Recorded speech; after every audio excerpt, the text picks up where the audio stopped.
Good evening, ladies and gentlemen of this fine town. I am honored to have been chosen to speak at this, the Class of 2011 graduation at Grace Lake Central. You know what it is. I've been getting down since Friday, and I'll be honest, I don't even know what month it is anymore. But I do know that you're all my captive audience, and I'm going to speak like half an hour longer than I'm supposed to, so my advice is, just deal with it. Now, recently, when I was sitting in my man cave, watching Mansers and playing cocklops and ginger ale pong with my bros, I thought to myself, hey Eric, isn't graduation supposed to start in half an hour? And don't I live like 20 minutes away? And don't I smell really bad? So as I scribbled down words onto note cards in the shower and in the car, I tried to think of something I had to say, something I had the authority to say to all of you, when I'm the type of person that procrastinates and argues and lives on a diet of Mountain Dew throwback and Twinkies. But first, I have to answer a primary question. What is graduation? Webster's defines it as the marks or divisions that indicate measure on an instrument or vessel. Wikipedia defines it more accurately as the third studio album by Kanye West,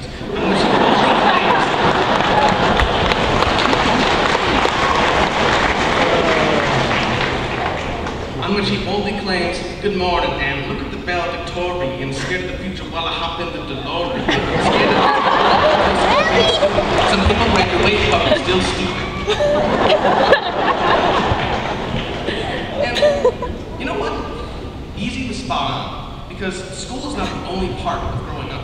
And your graduation today isn't supposed to be the defining moment of your life. It's just a state you go through to get where you want to go, like Nebraska.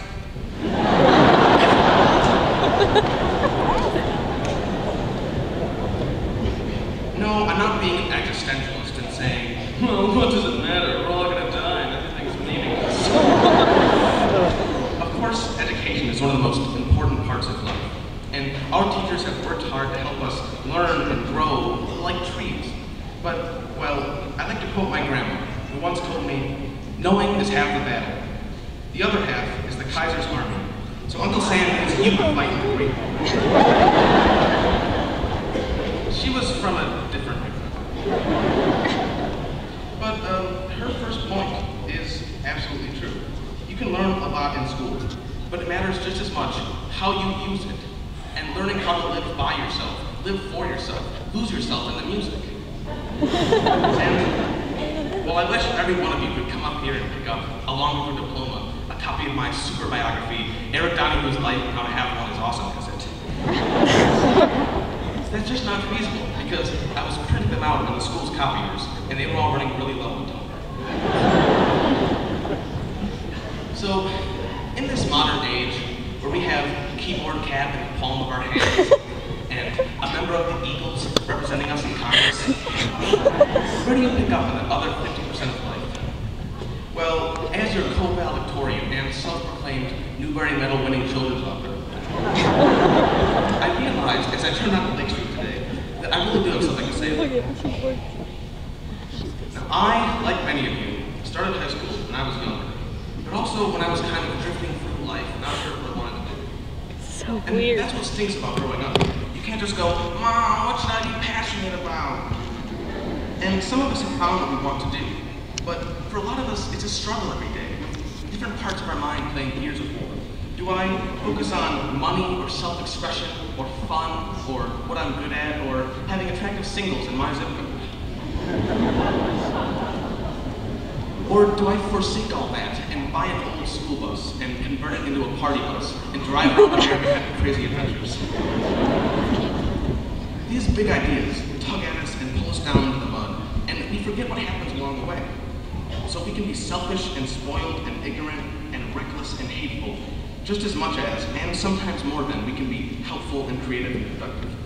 We're focused on solving our problems by forcing ourselves into convenient cliche molds, into a path that's been carved out by someone in the past. We're We're square pegs, and we shave off our heads so we can fit in the round hole of society's stereotypes. And part of that is necessary to live in a society where we don't throw our poop out the window or have Vikings come and burn down our crops in Farmville every other week. But there's a good deal that we just never learn, even from the best of schools. How to understand and accept and love who we are and realize our true potential and challenge ourselves to see the real beauty that's out there. To grab life by the horns and say, who's laughing now, life? Who's laughing now at your stupid board game? So, I'd like to offer some simple advice in the form of something my grandma used to tell me, which I made up as I pulled into the school today. You have to live like you're acting out your obituary. And don't laugh at this fake thing's part of my speech. Just picture the version of yourself that, in your lifetime, achieves everything you want to achieve. That's viewed the way you want to be viewed. That's perfect in all the ways you want to be perfect. Imagine that you live your life to the end in that ideal way, and envision what people would write about you when you die.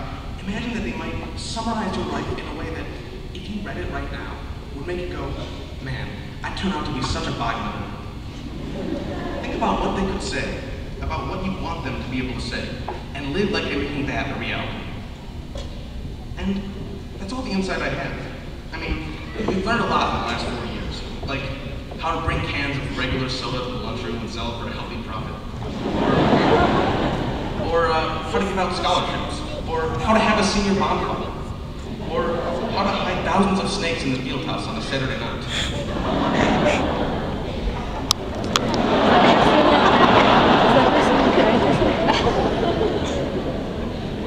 But we haven't learned how to really live.